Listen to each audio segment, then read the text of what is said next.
Amados e queridos irmãos, nós estamos de volta para trazermos mais um comentário da nossa revista, da nossa Escola Bíblica Dominical. Lembrando que nós estamos estudando a carta aos Efésios, nós já estamos no 3º capítulo e esse trimestre todos nós estudamos o livro de Gálatas na primeira parte, os 6 capítulos. Agora nós estamos dando sequência no estudo ao livro aos Efésios. Essa carta também é uma carta paulina e a semana passada a gente informou que ela é dividida em 2 partes. Os 3 primeiros capítulos é uma instrução teológica e os 3 últimos é aí uma parte prática da carta aos Efésios. E hoje nós estamos fechando essa primeira parte da carta, estudando aí o 3º capítulo da carta aos Efésios. Eu te convido a ficar comigo até o final dessa videoaula, para você, claro, e bem inteirado para a sua escola bíblica dominical. E nessa lição de hoje nós vamos aprender acerca da etimologia da palavra mistério, pois o tema do nosso estudo de hoje é o mistério da igreja e do amor de Deus. Então esse é o tema que nós iremos estudar ou trazer esse comentário para servir de base aos nossos professores. E nós vamos aprender acerca da etimologia desse mistério, porque eu creio que algumas pessoas que vão ter acesso a esse vídeo, que já ensinaram ou que já aprenderam acerca dessa referência bíblica, aonde vai falar sobre esse mistério que esteve oculto. E a gente vai ver a diferença que há entre a palavra mistério na nossa língua, na língua portuguesa, e a gente vai ver também no original, que é o grego. E a gente vai ver que essas palavras têm significados diferentes. A palavra mistério do grego ela é diferente da palavra mistério do nosso português. A gente vai ver que vai ter um sentido completamente diferente. Mas nesta lição, depois desta aula, nós vamos sair bem informados e nós precisamos levar isso para a nossa sala de aula. Então, o tema da nossa lição, nós precisamos aprender que esse mistério, o mistério da igreja e do amor de Deus, está contido em todos os nossos objetivos. E para iniciarmos, nós precisamos iniciar com os nossos objetivos. O primeiro objetivo é entender o mistério de Cristo e o seu significado para a igreja.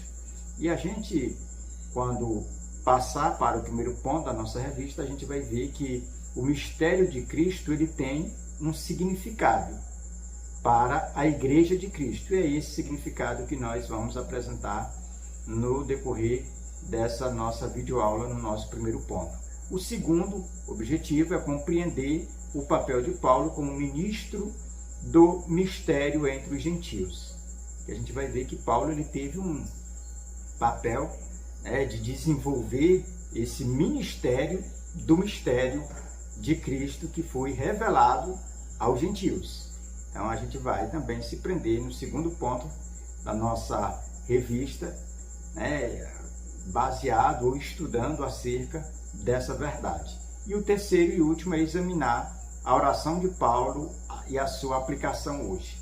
A gente vai ver que Paulo, no capítulo 1, ele fez uma oração, no capítulo 2 ele fez uma oração e no capítulo 3 ele também vai instruir ou vai levar a igreja à reflexão de que a igreja ela precisa orar, porque se tem uma coisa que a igreja ela precisa da palavra de Deus, do estudo bíblico, mas esse estudo bíblico ele precisa estar associado à oração.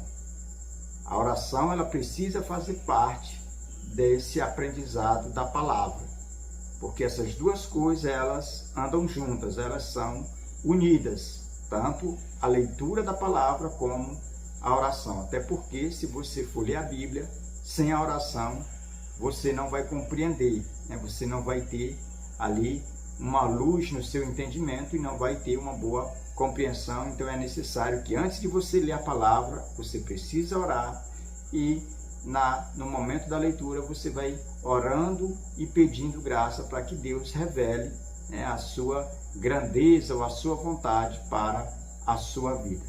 Já munidos com as informações dos nossos objetivos, nós vamos agora passar para o nosso textuário. O nosso textuário ele se encontra aqui no versículo de número 5 do capítulo 3, que diz: o qual noutros séculos não foi manifestado aos filhos dos homens, como agora tem sido revelado pelo Espírito aos seus santos apóstolos e profetas. Esse é o nosso textuário, onde a gente vê o apóstolo Paulo, que estava nesse momento preso em Roma, mas ele vai escrever, né, para a igreja que se encontrava na cidade de Éfeso, vamos dizer que essas belezas do Evangelho. Vamos dizer que ele vai escrever ou informar a igreja aos Efésios que eles eram igreja, que eles faziam parte da igreja e que a igreja é, na verdade, muito maior ou muito mais além do que a mente, né, dos irmãos de Éfeso poderia compreender.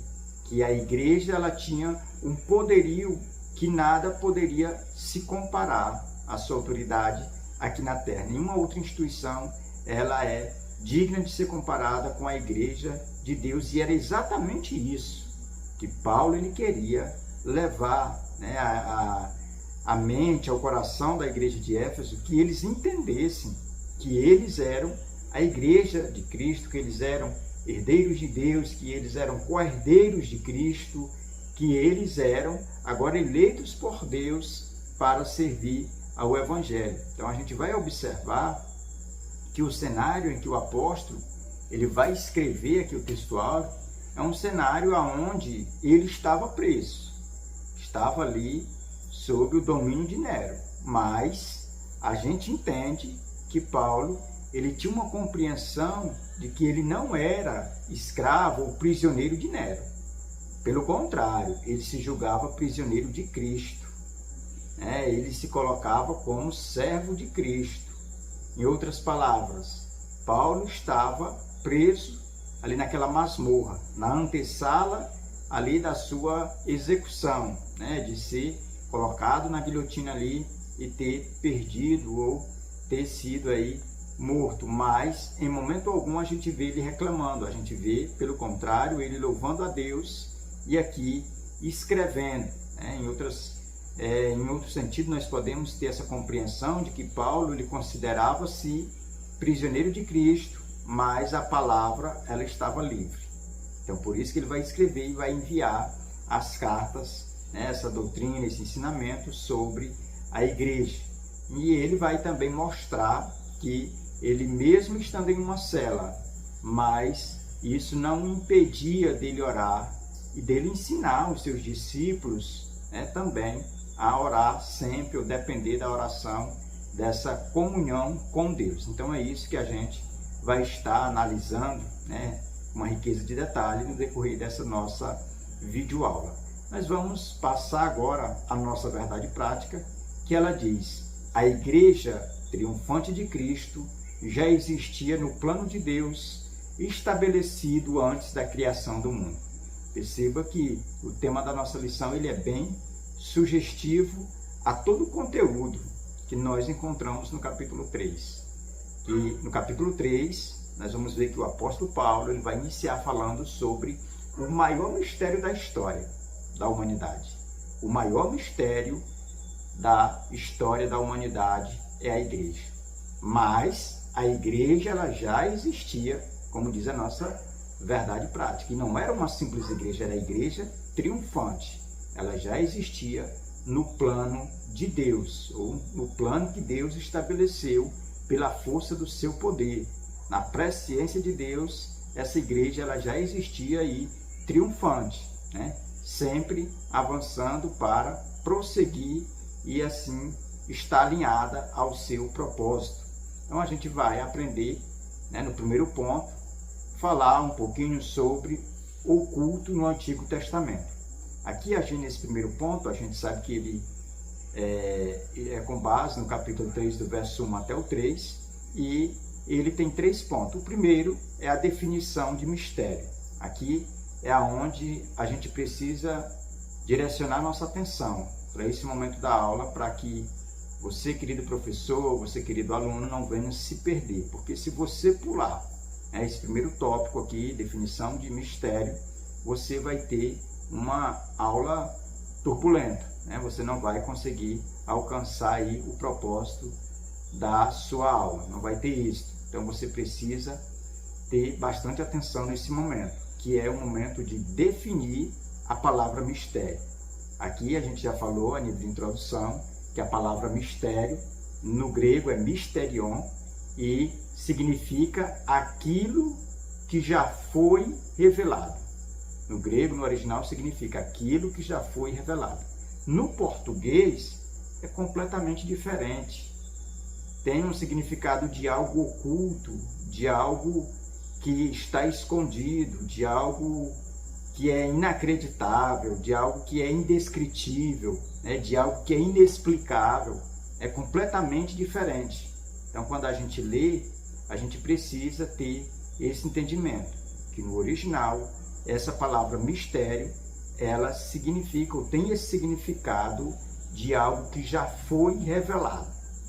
E quando a gente lê e aplica para os nossos dias, nós temos essa certeza que a palavra de Deus, quando se trata da igreja, ela já foi revelada. Todos nós já temos esse conhecimento. E não é um conhecimento de uma revelação que nós aprendemos com o mundo ou com a nossa vontade carnal. Não, aqui é uma revelação de Deus. É Deus que revela a sua igreja, né, na história. E a gente vai perceber que Paulo já tinha recebido essa revelação e agora ele estava passando essa revelação adiante, explicando aos gentios que agora, se eles estivessem em Cristo, eles eram essa igreja que no passado era algo que estava oculto, ou seja, estava oculto para as pessoas do Antigo Testamento. Até Malaquias, que foi o último profeta, a gente vai observar que a igreja ainda não tinha sido manifestada, porque ainda não tinha chegado a hora. Mas depois que Cristo exerce o seu ministério terreno, ele já vai deixando, né, algumas evidências, alguns rastros, como quando nós lemos Mateus 16 e verso 18, quando ele disse que edificaria a sua igreja e as portas do inferno não prevaleceria contra ela. Então a gente já observa que Jesus ele foi dando essas informações de que a igreja estava prestes a se manifestar. É o que vai acontecer ali a partir do capítulo 1 de Atos, a manifestação pública da igreja de Cristo, que somos nós. Somos tanto judeus convertidos como gentios convertidos aí, que forma a igreja de Cristo. O segundo tópico vai falar sobre o mistério e os profetas da Antiga Aliança. Perceba que o que Paulo vai mostrar aqui no verso 3, né, do capítulo 3, é que essa palavra, ou essa etimologia da igreja, da palavra igreja, ela era oculta, ela era um mistério. É como se fosse uma venda na vida dos profetas que profetizaram, ainda no período do Antigo Testamento. Eles profetizavam acerca da igreja, mas não tinha a mínima ideia de como isso ia se cumprir, né? Não eram profecias para a época deles. Eles profetizavam porque recebiam a revelação de Deus, mas não era para o tempo deles. Eles não tinham esse entendimento. Quem sabe alguém que ouvia essas profecias ou alguém que estava lá escrevendo também não tinha, né, noção do que se tratava. Mas futuramente isso vai se encaixar, né? A partir aí de Atos capítulo 1 a gente vai ver esse encaixe, essa manifestação dessas profecias do Antigo Testamento que era oculto, que agora se torna revelado, se torna uma revelação na vida da igreja. Então a igreja, na época da nação eleita, a nação de Israel, a igreja, ela era na verdade oculta.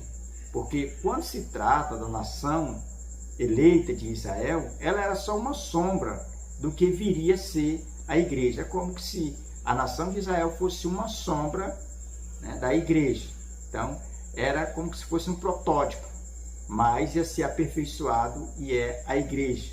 Porque a gente precisa deixar bem claro que a nação de Israel era só o povo judeu, da linhagem de Abraão. Já a igreja, ela é gentios e judeus, mas todos são da linhagem de Abraão pela fé.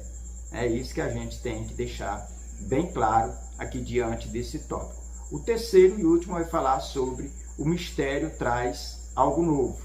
E o que é, esse novo? Qual é a novidade que esse mistério trazia consigo? Era só a salvação dos gentios? Não, não era só a salvação dos gentios. A salvação dos gentios fazia parte. E Israel também, como uma nação eleita, ela também fazia parte, porque a partir dela, ela ia emanar ou ia servir de base, de pilar, para de onde ia ser construído toda a igreja, toda a história da igreja, a origem da igreja. Fisicamente, ela saiu dali dos judeus, do povo judeu, tanto os da Galileia como os da Judéia.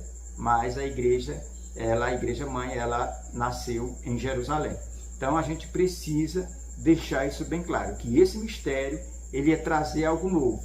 Essa novidade não era só a conversão de pessoas que não faziam parte da nação de Israel, ou pessoas gentis. Não.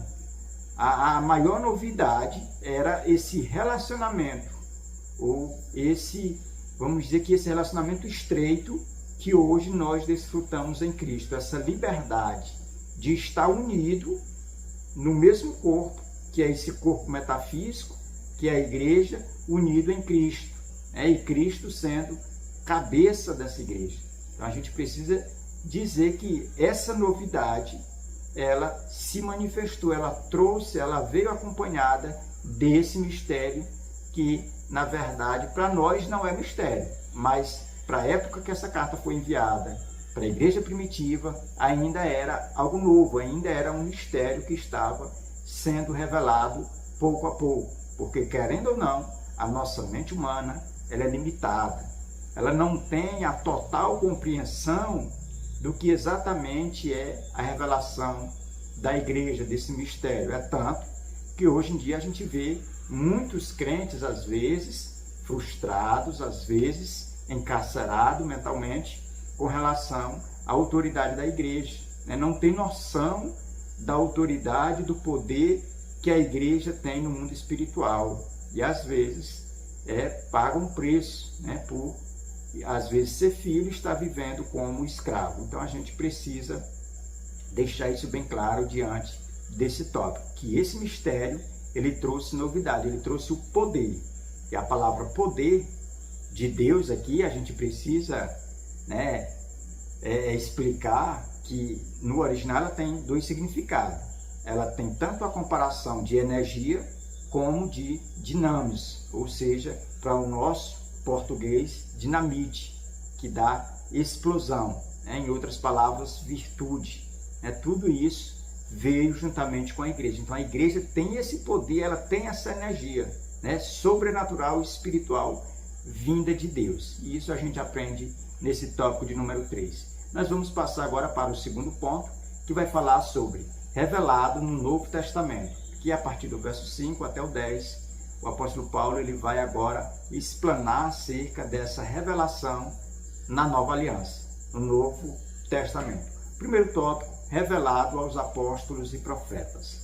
Perceba que no verso de número 5, que o apóstolo Paulo vai dizer que todos os apóstolos, eles receberam uma revelação direta de Deus, por meio do Espírito Santo, acerca desse mistério, ou do maior mistério da história da humanidade. Agora é revelada no coração e na mente dos profetas e dos apóstolos do Novo Testamento. Esses agora sim, eles tinham noção, diferentes da Antiga Aliança. Os profetas da Antiga Aliança, eles não tinham nem noção acerca daquelas profecias que eles tinham recebido. Já esses do Novo Testamento, eles tinham já um entendimento formulado. né, um entendimento que tinha aí já uma sustentação teológica acerca da igreja, do nascimento, da manifestação pública dessa igreja. Então, esses profetas e esses apóstolos, eles tiveram essa compreensão para os seus dias. Prova é que eles eram vistos como pais ou principais da igreja, para ensinar isso e passar e confiar esse conhecimento, essa revelação a pessoas fiéis, a pessoas cheias do Espírito Santo.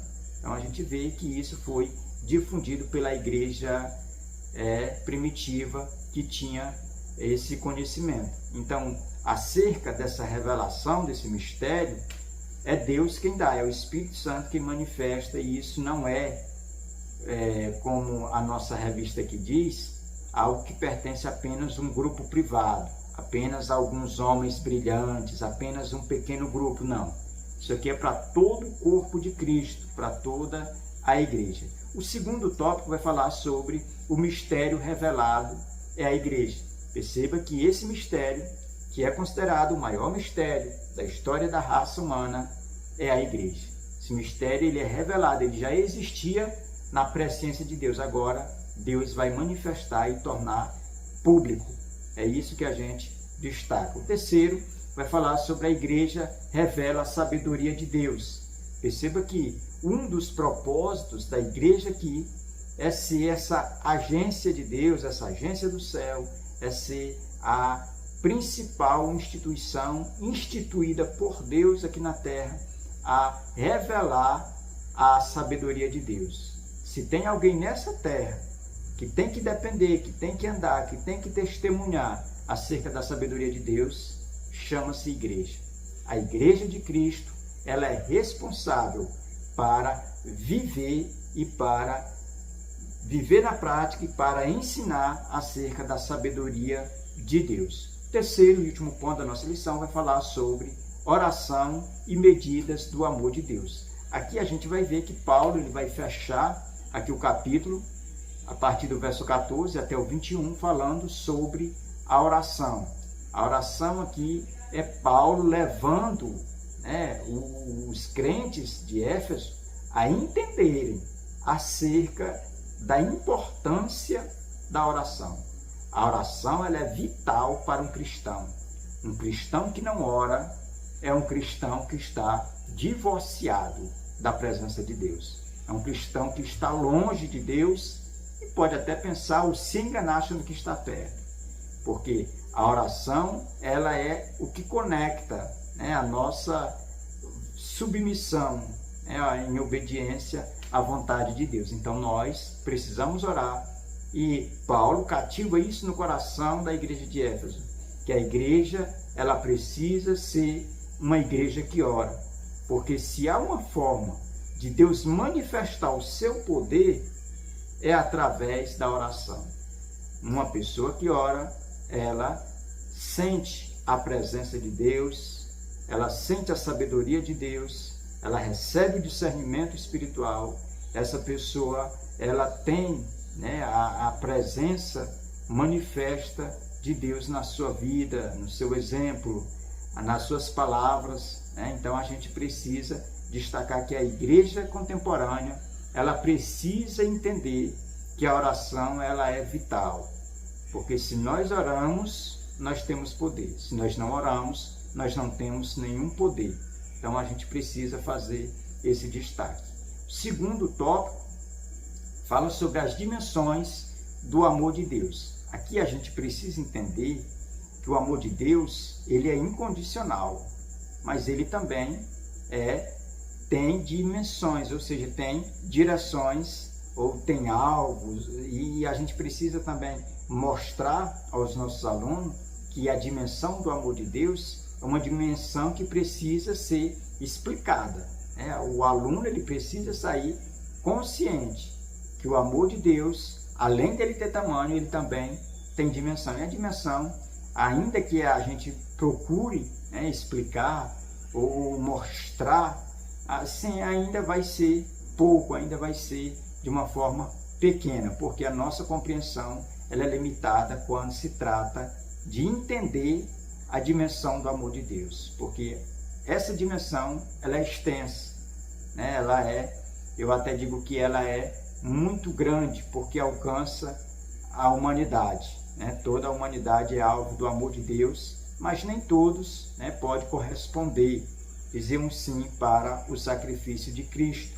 Então a gente precisa destacar isso, fazer esse paralelo entre essa dimensão e como nós estamos entendendo, né, acerca deste amor.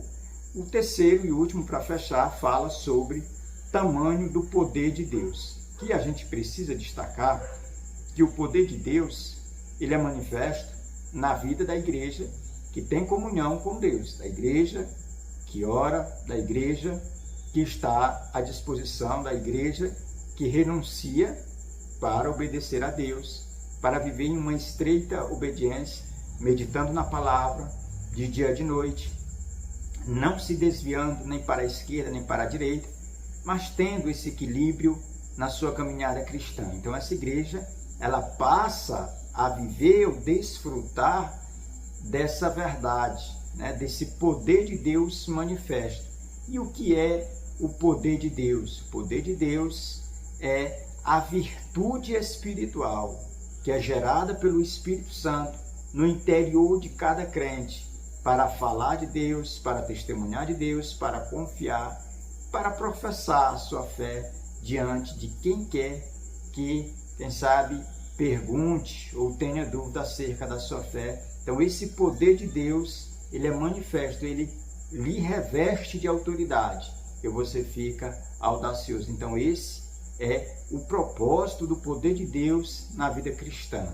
Eu sei que hoje muitas pessoas acham que o poder de Deus é entrar em um templo e pular, subir em banco, pular, quem sabe de cima de uma cadeira, fazer aquela arruaça e achar que é o poder de Deus. E na verdade não é. O poder de Deus não tem nada a ver com esse pula-pula, com essas coisas que a gente está vendo aí na internet, essas baixarias, né, que as pessoas fazem, dizendo que está cheio do poder de Deus. O poder de Deus, ele dá equilíbrio, tanto moral como emocional para o homem. Então a gente precisa ter esse entendimento, que o Espírito Santo, ele quer lhe usar com poder para anunciar o Evangelho, para falar de Cristo, para testemunhar do que Cristo fez na sua vida. Quero agradecer a Deus por essa oportunidade, que o Senhor continue nos abençoando até o nosso próximo encontro, em nome de Jesus.